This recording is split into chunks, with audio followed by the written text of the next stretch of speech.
či vyťahnem nejakú case study, vyťahnem nejaký konkrétny projekt, dajme tomu, ale povedal som si, že skúsim vám opísať nejaký príbeh PPCčkára, ktorý príde vlastne do veľkej firmy, ktorá je rozbehnutá. V podstate Football Tour je na trhu už 16 rokov, ale nefunguje tam úplne všetko tak, ako by malo. A v princípe vám vysvetlím, že ako vyzeral môj rok aj pol, lebo rok aj pol som vlastne vo firme. Tu len v rýchlosti sa predstavím, teda moje meno je Jakub Vajda. To je nejaký môj background vlastne projektov. Robil som rôzne lead-genové veci, robil som bankový sektor, realitné projekty, kadečo, ale v princípe e-commerce ma baví najviac. A keď aj robím nejaký lead-genový projekt, väčšinou to prepínam do e-commerceu. A čo som sa vlastne po ceste tými rokmi, v podstate už som 12 rokov v PPCčku, naučil je to, že PPCčkár pri veľkých projektoch by mal mať odvahu zobrať tú zodpovednosť za tie veľké budžety a mať gule. A tiež mať akoby ostré lakte. Ja hrám veľmi agresívnu hru. Konkurenti by vedeli povedať, hlavne Alzáci a podobne. A tiež určite by mal mať systém. Hej, že pokiaľ nemáte systém, tak škálujete chaos. O čom teda vlastne táto preska bude? Ja budem hodne ako keby generalizovať. Budú tam hodne také akoby veci, s ktorými už pracujete. Veľa vecí pre vás nebude nových. Ale skôr bude také, že prídem do firmy a nedá sa ako keby robiť hneď jadrovú fyziku. Veľakrát je to o nejakom tom upratovaní. Ľubko, však poznáš to. Prvé 2 roky je viac menej nejaké fixovanie nejakých základných vecí, až potom sa začnú diať nejaké zaujímavé veci. A teda nazval by som moju presku z rubriky Show me your setup. A teda väčšinou na začiatku ego ide bokom a PPCčkár robí to, čo musí. Tu som len nejak vypichol nejakú východiskovú situáciu. Viac menej v tej firme prevládal chaos. A na marketingu som mal 42 ľudí. Nastupoval som v podstate na pozíciu CMO a Head of PPC, pretože práve títo dvaja ľudia opustili tím kvôli tomu, že vyhoreli. Takže ako tá situácia nebola úplne ideálna. Nulová analytika, nulové dáta. Veľakrát nevieme, čo robíme. Robíme to podľa pocitu. OK, poviete si, že tá situácia nie je úplne ideálna, ale kvôli čomu ma vlastne ten projekt presvedčil a prečo som tam vlastne išiel. Jedna vec je, že je to skvelý produkt. Ja robím šport vlastne od malička a Football Tour je mne srdcu blízke a podľa mňa aj na základe tohto by ste sa mali hlavne rozhodovať, podľa čoho volíte projekt. Ale tiež samozrejme nejaký potenciál toho biznisu, že je tam skvelý kolektív, nie je tam nejaké toxické prostredie, čo určite človeka frustruje a demotivuje. Cieľová skupina je výborná, sú to ľudia akýkoľvek, ktokoľvek, kto má rád šport a nemá problém platiť za zážitky. Bola tam vymyslená celkom dobrá nová brandová identita, ktorá nebola ešte aplikovaná, takže treba ju zapracovať a tá firma má obrovský potenciál. Ona bola v podstate zisková, nikdy nebol tam nejaký investor, takže ťahá to z vlastného cashflowu, takže tá firma je celkom zdravá a príde mi to ako celkom dobrý setup na začiatok, na to, aby sa to nejakým spôsobom upratalo a vlastne ten projekt vedel fungovať. A čo sú ako keby také základné veci, ktoré ma nejakým spôsobom limitovali, tak v podstate my nakupujeme lístky, stupenky na akýkoľvek šport. Veľakrát tie lístky, alebo ten počet tých lístkov je obmedzený. Vieme zohnať len nejaký počet lístkov. Tým pádom ja neviem ako keby robiť neobmedzený sales alebo neobmedzený predaj. A ja som tam nastúpil na 6-hodinový pracovný pomer a bol som tam vlastne jediný PPCčkár v celej firme. A toto je nejaký len základný marketingový mix, aby ste si to vedeli predstaviť. V podstate sú to štandardné kanály. Hráme to cez Google, hlavné performanceové kanály. Toto som mal vlastne na starosti ja. Tie brandové veci, počasie nastúpil CMO na pozíciu, takže ja som sa mohol presunúť na hlavne ten performance, ktorý ma primárne baví. No. Tu je nejaký len základný v podstate budžetový pomer, za kým som vychádzal. V podstate spendovali pade na pade medzi brandom a performance. Predpokladám, že viacerým teraz zabliká kontrolka, že s týmto sa dá niečo robiť. A aký je teda môj gameplay, s čím som vlastne prišiel? Prvé mesiace sú viac menej také, že prídete do firmy, pochopíte, ako tá firma funguje, snažíte sa navnímať procesy, tak, aby ste nastúpili na ten rozbehnutý vlak. No a neskôr začnete zapracovať tie jednotlivé veci. Moja nejaká marketingová stratégia, ja idem hlavne cez akvizičný marketing, snažím sa viac menej oslovať stále nových a nových ľudí. Aj skrz to, že ten produkt bol celkom kvalitný a ja viem, že keď získam nových klientov, tak v podstate, keď sa im zapáči tá služba, ten produkt, tak oni sa budú sami vrácať. Tým pádom neinvestujem nejak zásadne do remarketingu a ja hlavne ako keby útočím z dobre zabezpečenej obrany a to je veľakrát pre mňa práve ten performance kanály, ktoré sú veľakrát práve akoby na konci tej konvertnej cesty. Väčšinou setupujem tieto veci ako prvé. Idem naspäť. Tuto len v rýchlosti vám opíšem, že vlastne o čom to celé je. Není to úplne klasický e-commerce, pretože ten produkt príde a odíde. Veľakrát na to promo nemám úplne veľa času. Niekedy sa stáva, že mám 5 dní vlastne na promo eventu, mám 100 lístkov, proste musím to vypredať, musím rýchlo reagovať.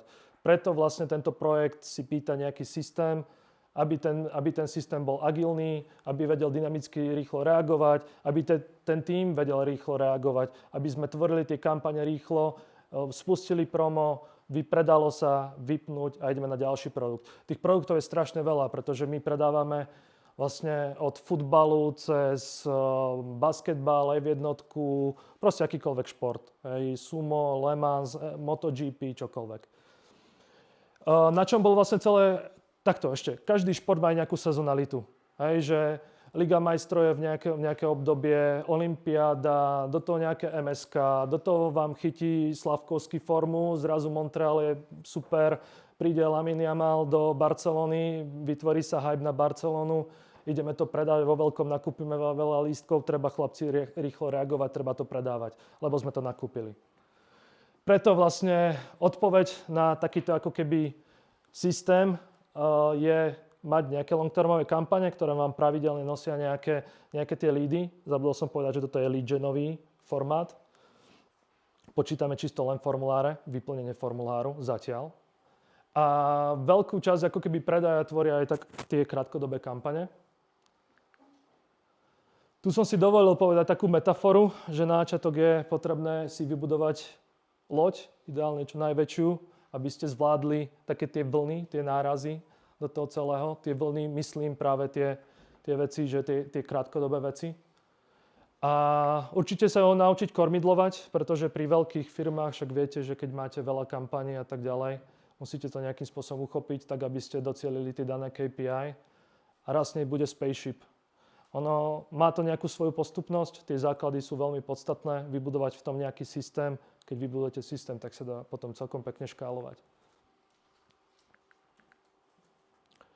Tuto som len zaznačil v tých nejakých fázach, čo sa rieši.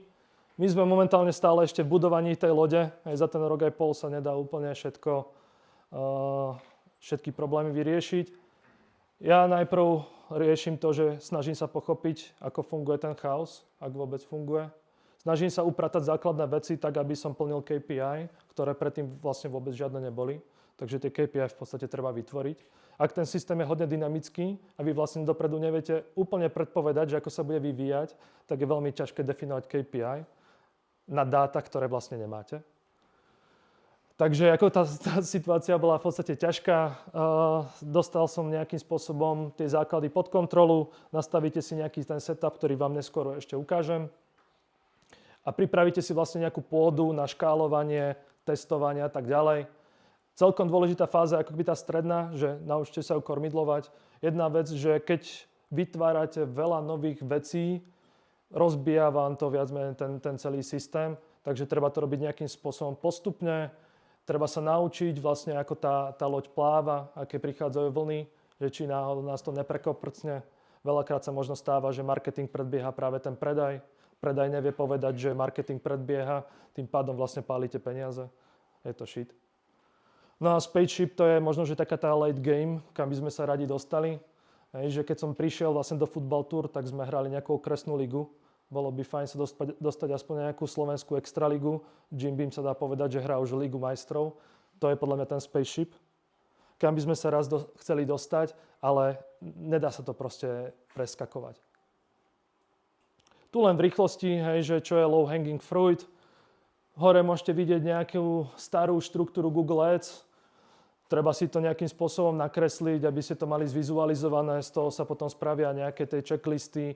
Pracujeme v podstate s plným arzenálom od Google Ads, to sú tie searchové kampane, DSAčky, AI Max, Demand Gendy, PMAXy, YouTube, v podstate máme tam komplet celý arzenál. Ja sa snažím v podstate do tých účtov dávať hlavne všetko, čo mi príde ako v podstate relevantné a v princípe potom je to o tej optimalizácii, aby si zabezpečili tú efektivitu. Tu je možno, že nejaký len taký v rýchlosti prístup.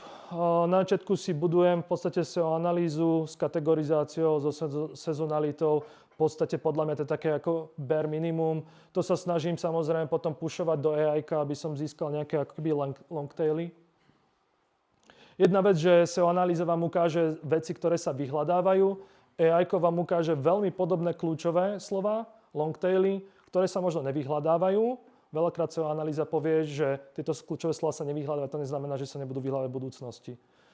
Ten biznis je dynamický, tie vyhľadávania môžu vznikať, čiže ja sa snažím pokryť ako keby široko ten search. Pracujem s Broadovou exaktovou zhodou, v podstate to dávam do štruktúry Hagakure, kto vie, ten vie. Tie exaktové kľúčové slova poskytujú signály vlastne pre tie Broadové kľúčové slova. Veľmi podstatná vec je, a čo je podľa mňa game changer toho celého, je v podstate práca s tými kľúčovými slovami, čistenie kľúčových slov a nejaká tá farma na kľúčové slova. Jedna vec je pridávanie kľúčových slov, druhá vec je odoberanie kľúčových slov, tak aby ste si vlastne zabezpečili nejakú, alebo aby ste zabránili kanibalizácii a zároveň stále ako keby ten účet rástol. Ja to hovorím, že traffic game. Ja sa snažím hodne ako keby ísť do tých longtailov, pretože veľakrát tam práve nachádzam lacné CPCčka, stále sú to relevantné kľúčové slova, konkurenciu, nenapadnuté kľúčové slova. Ja som tam sám v aukcii, čiže sú to celkom lacné kliky. Cez ten konverzný pomer to potom viete dotiahnuť do tých leadov. Pracujem klasicky s ROASom, mám tam ROASové stratégie v portfóliových skupinách. Na začiatku som začínal s veľkými portfóliovými skupinami, pomaličky to trháte podľa toho, ako vám to vlastne vychádza. Samozrejme, vždy musíte mať dostatočný počet vlastne konverzií, tak aby vám vlastne tie portfóliové stratégie fungovali. Optimalizujem to 2-krát týždenne, ak je potreba. Ak ten setup sa mi páči, že ten týždeň mám vlastne dobrý performance, tak to cca nechávam. Minimálne 1-krát vlastne optimalizujem všetky kampane. Znamená, že vlastne sme v 6 krajinách, 6-krát Google Ads, Bing a ešte S-Click. Keď si vytvoríte takúto celkom zručnú štruktúru, tak potom to viete v podstate celkom jednoducho škálovať do toho Bingu. Presne Bing je a Seznam sú skvelé systémy na to, aby ste dostávali ten lacný trafik. Stále sú to relevantné vyhľadávania. Stále sú to rovnaké vyhľadávania s rovnakým intentom ako Google Ads, len za štvrtinové ceny. Veľakrát mi práve tie lepšie PNOčka vlastne vychádzajú v Bingu a v S-Clicku ako v Google Ads. Samozrejme, nespraví vám to objem. On to kvapka, ale aj tie kvapky sú niekedy fajn. Meta, opäť tam moc akože nešpekulujem. Ono v podstate tieto veci sú hlavne kvôli tomu, aby že sa vrátim vlastne k tomuto, názvoslovie, štruktúra, všetko je v každej krajine vlastne rovnaké. Kvôli škálovaniu vám to neskôr pomôže byť efektívny. Hlavne keď budete vlastne zapracovať nové veci, budete testovať naprieč krajinami, pomôže vám to brutálne potom efektívne vlastne tieto veci zapracovať. Čo sa týka mety, jak hovorí Max Verstappen, Simply Lovely, tam nešpekulujem, nastavím si vlastne základnú štruktúru na základe nejakých akoby cieľov. Mám konverzné kampane, kam idú krátkodobé promá, mám trafikové kampane, kam idú články, reachové kampane, kde vyťahujem hlavne také tie virálne posty z newsfeedov. Mám katalógové kampane, ktoré idú na akvizíciu a na remarketing, ktoré sú ešte rozbité do nejakých akoby kategorických kampaní podľa športu. A posledné sú darčekové poukážky, ktoré sú náš celkom cool produkt. Z toho celkom robíme solidné revenue. Kde je vlastne nejaké akoby zhrnutie vlastne posledných slajdov, kde vlastne vidím ten ukrytý systém. Tá hygiena účtu je celkom dôležitá, lebo potom sa ako keby vyhnete nejakému chaosu, tiež nejakej duplicite, kanibalizácie. Hlavne je to celkom dobrý setup pre AI-ka, pre automatizáciu. Pomáhajte si, či už do tom Blue Winstonom sú to dobré veci. Tiež jednoduchšia optimalizácia, jednoduchší reporting, analytik vám za to poďakuje a tiež vám to potom pomáha lepšie ako keby škálovať do ďalších trhov.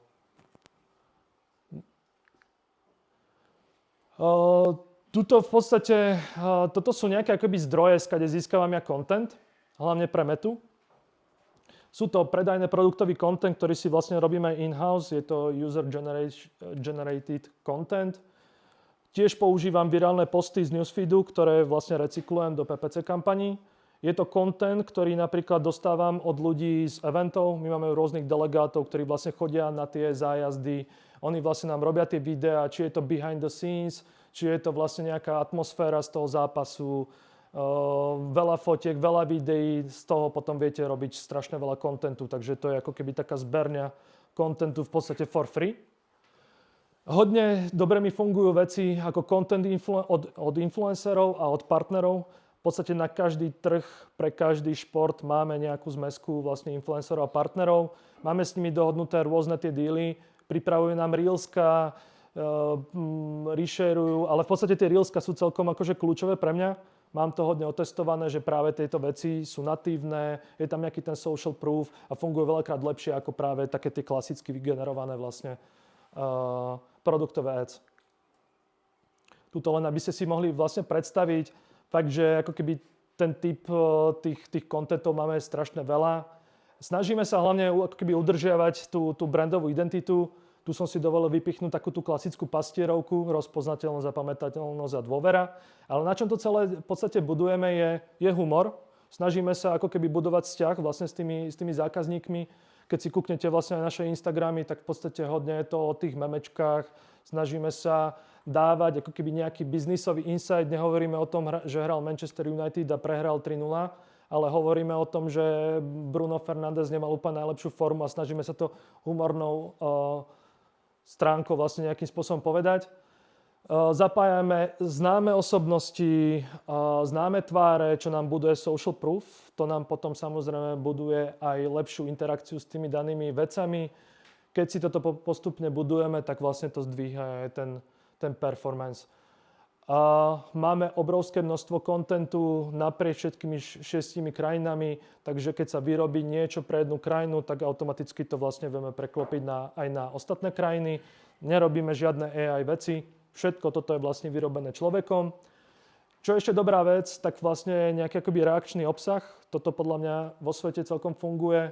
Ak sa teraz dejú nejaké majstrovstvá sveta v hokeji, dneska sme zahrali nejaký výsledok, hneď vyhadzujeme vlastne nejaké vtipné reakcie na to, a la Zomri, ktorí ako keby tiež na tom celkom budujú. Niečo sa stane, hneď na to reagujem humornou stránkou. Toto sú veci, ktoré v podstate fungujú.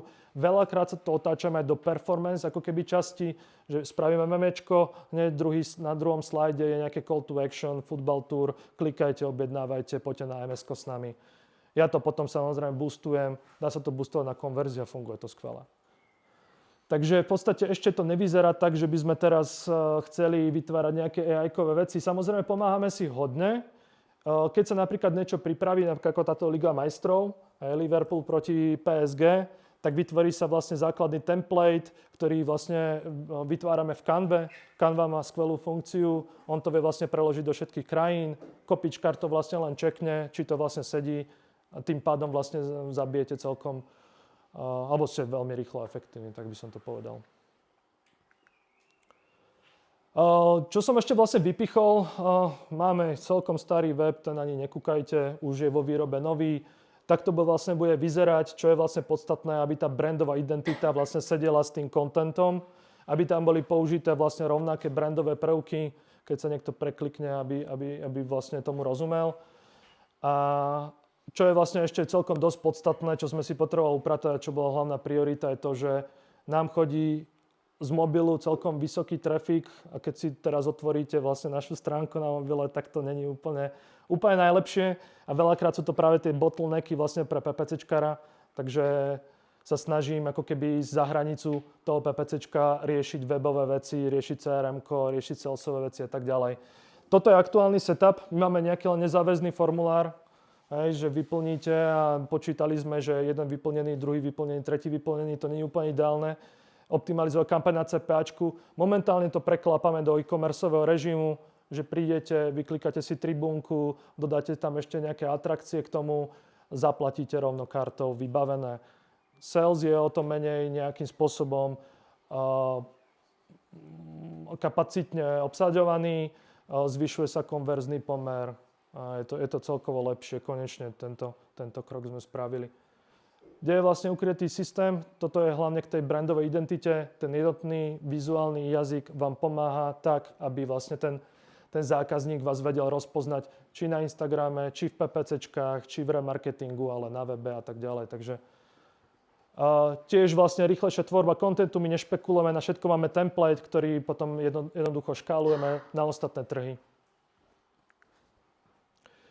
Čo ešte ako keby veľmi podstatné je to, že, jak som spomínal, ten produkt príde, ten produkt odíde. Veľakrát dopredu vlastne ani neviem, že aké produkty mi prídu. Ja len dostanem info. V minulosti to fungovalo, že mi niekto napísal na WhatsApp, došiel do kanclu, alebo mi poslal e-mail, alebo mi napísal na Slack, že bol to v tom totálny mes. Ja som vlastne mal plnú hlavu len toho, že aké produkty prichádzajú. Takto to proste nemôže fungovať. To nemôže stať na jednom človeku. Za mnou chodili vlastne všetci predajcovia, že toto mi správ, tak toto proste nemôže fungovať. Sme zriadili ClickUp, kde sú jasné priority, jasné deadliny, jasné, kam vlastne na ktoré trhy to pôjde, plus predajcovia vlastne tam dávajú insighty o tých produktoch. To je veľakrát dôležité, hlavne pre tých grafikov, pre kopikárov. Oni majú ako keby ten insight vlastne z tých trhov aj vďaka tomu, že to sú fanúšikovia vlastne tých jednotlivých klubov. Oni poznajú ten klub naspamäť. Veľakrát mi povedia, že tento zápas je zaujímavý v tom a v tom. V ClickUpe je to celé vlastne napísané, následne sa posiela žiadosť na copy a grafiku. Celé mi to vlastne posielajú do Zoomsféru, kde následne vlastne my nasadzujeme tie kampane a zapisujeme vlastne do nejakého sheetu, aby predajcovia vedeli, za akou prioritou ten produkt bol nasadený, za akým nejakým deadlineom, odkedy dokedy a tak ďalej. Oni si tým pádom vedia double checknúť, že čo všetko teda bolo promované. Tuto môžete len v rýchlosti vidieť, toto je nejaký len môj stack, v podstate ClickUp, Zoomsfér. Za tie roky toto sú asi dva najlepšie tooly, ktoré fungujú pre mňa. Je v tom systém, som naučený presne, že kedy tá kreatíva je hotová, kedy je vo final checku, môžem nasadzovať. Takto to viac menej funguje. Je jasné, že kto čo má robiť, aký je tam deadline a tak ďalej. Opäť nejaký súhrn toho, že kde je teda ukrytý systém. Každý vie, aký je tam vlastne deadline, vieme, čo je vo výrobe, každý vie, čo má robiť. V minulosti to bolo také, že zadalo sa niečo, grafik sa prihlásil podľa toho, akú má kapacitu, ja som vlastne ani nevedel, kto to robí. Bolo nás tam 42 na marketingu, takže bol tam celkom veľký mes. Takýmto spôsobom sme to celkom pekne jednoducho zorganizovali. Teda, ako teda sa naučiť tú loď kormidlovať naprieč 6 trhmi a neskôr vlastne aj na ostatných trhoch? Potrebujete dáta, to je jedna vec. Tie dáta sme v podstate nemali, mali sme len nejaké vyplňanie formuláru, a je úplne, že lead genový klient. Ja som to postupne preklapal do nejakého keby hybridného e-commerceového systému. Pošlete tam do data layeru v podstate parametre, ktoré doplňajú hlavne conversion value a ďalšie veci. Klasicky sme nasadili server-side GTM-ko, do BigQuery, napojili sme to na CRM-ko, je tam napojené účtovníctvo, CDPčko, takže v podstate mám tam veškeré eventy, veškeré informácie vlastne o produkte, o tom, čo sa deje na webe, až po to, čo vlastne vyklikávajú alebo čo riešia obchodníci. Tiež napojené vlastne všetky reklamné systémy, tým pádom je tam vlastne v tom jednotnosť, je tam jednotná konverzia naprieč jednotlivými reklamnými systémami. A samozrejme neskôr je ako keby nejaký full e-commerce model a to je ako keby už nejaký ten checkout funnel, segmentácia, hranie sa s CDPčkom. To je ako keby možno, že ten ďalší level, kam sa chceme pomaličky dostať. Všetko to chce nejakú postupnosť. Tu len v rýchlosti som si vám ukázal, že vlastne čo všetko tam je napojené, s čím vlastne čo ako funguje, ale však toto viac menej už poznáte, alebo to tu už bolo spomenuté. Čo ale ešte je podľa mňa kľúčové, a veľakrát vám dáta nepovedia, a to sú veľakrát tí predajcovia, ja sa snažím s nimi nejak udržovať dobré vzťahy, lebo sa viem podozvedať veľa zaujímavých vecí. Oni ako keby veľakrát dopredu vedia povedať, že táto vec bude mať potenciál, táto vec bude mať hype, toto predávajú konkurenti, máme tam lepšiu cenu, máme tam takúto dostupnosť. To sú ako keby parametre alebo veci, ktoré by ste podľa mňa mali zvažovať pri svojej optimalizácii kampaní. A ja sa snažím hodne veľa komunikovať práve s predajcami, a získavajú akoby tieto insighty, pretože dáta vám povedia jednu vec, druhá vec je to, že tí obchodníci vám vedia v princípe povedať, aká je budúcnosť toho produktu alebo toho proma. Opäť, kde je ukrytý systém, jednotné dátové jadro, to už však za celý tento camp už bolo viackrát spomenuté. Je tam nejaká kontrola vlastne dátovej kvality, je tam jednota, sú tam kvalitnejšie signály pre algoritmy, je tam vlastne jednotný reporting. Začínali sme nejakými marketingovými reportami, teraz ideme za hranicu tých marketingových reportov, pripravujeme reporty pre sales, čiže som ako keby kvázi nejaký data owner toho celého, takže v podstate sa snažím aj nainfikovať celú tú firmu nejakým tým data-driven prístupom. A samozrejme to je celkom dobrá príprava na ďalší level. Tým, že vlastne som mal iba 6 hodín do dňa pre tento projekt, tak musel som si nájsť aj nejaký systém v mojom workflow. Toto sú nejaké zásadné veci, ktoré vlastne riešim. Sú to krátkodobé proma, ktoré sa snažím samozrejme automatizovať. Na začiatku zaberali celkom veľa času, postupne sa tieto veci budú zefektívňovať. Sú tam nejaké long-termové projekty, to sú práve tie projekty, ktoré posúvajú ten projekt o ďalších pár percent ďalej, či už je to analytika, či už je to CDPčko, či už je to CRMko a tak ďalej a tak ďalej.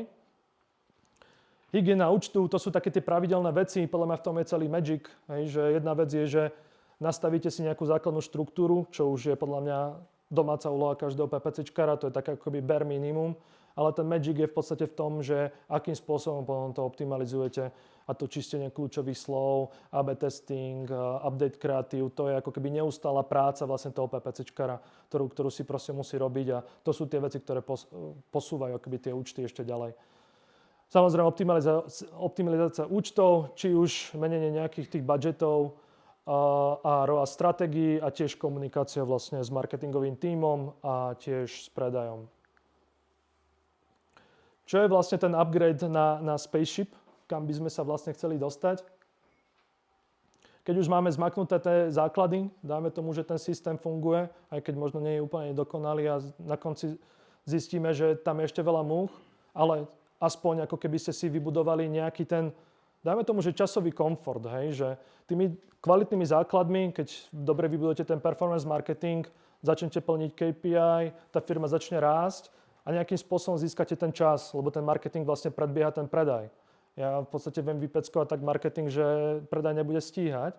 Tým pádom vlastne ja mám čas na to, aby som si jednak upratoval ďalej tie veci, nastavoval vlastne tie systémy, zefektívnoval veci, ale taktiež pomohol tomu predaju, aby sa aj on posúval tak, aby vlastne som nemal vlastne limity toho predaja. Samozrejme tá e-commerce platforma je za mňa vec, ktorá mi zase opäť uvoľní ruky, tým pádom nebudem viazaný na obchodníkov a môžem smelo ďalej predávať, zvýši sa mi konverzný pomer, tým pádom na veľa kampaniach mi klesne PNOčko, opäť môžem ísť ďalej a hrať sa s maržou a tak ďalej a tak ďalej. Vtedy v tomto bode už upgradeujem na Spaceship. Čo v tomto bode väčšinou robím? V podstate podľa mňa ten rok aj pol až 2 roky je taký ten ideálny čas, kým si veci setupnete, taký ten základ, naučíte sa s ním nejak kormidlovať, ale keď sa keby dostanem už do fázy, že v podstate tie KPI sa preplňajú, rastieme v podstate tak, že CEO mi hovorí, že trošku brzdí, že takto mi to stačí, tak v podstate ja mám ten čas, kedy práve sa hodne vzdelávam, snažím sa hodne veľa testovať, hodne veľa automatizujem, tak aby som si zefektívňoval niektoré procesy, aby som zase sa mohol venovať strategickejšími vecami. Snažím sa aj ako keby prinášať konzultantov do firmy, preto chodím aj na takéto akoby akcie, PPC eventy a podobne. Snažím sa s tými ľuďmi baviť, zahádzujem v tomto prípade ego, otváram účty, kúknite na to, nevidí tam nejaký priestor naraz, takže ako keby podľa mňa aj ten networking je skvelý v tom, že viete priniesť do firmy niekoho, mrknite, či ešte tam je nejaký potenciál a snažím sa ako keby ísť za hranicu nejakého svojho presvedčenia, že toto je ideálne.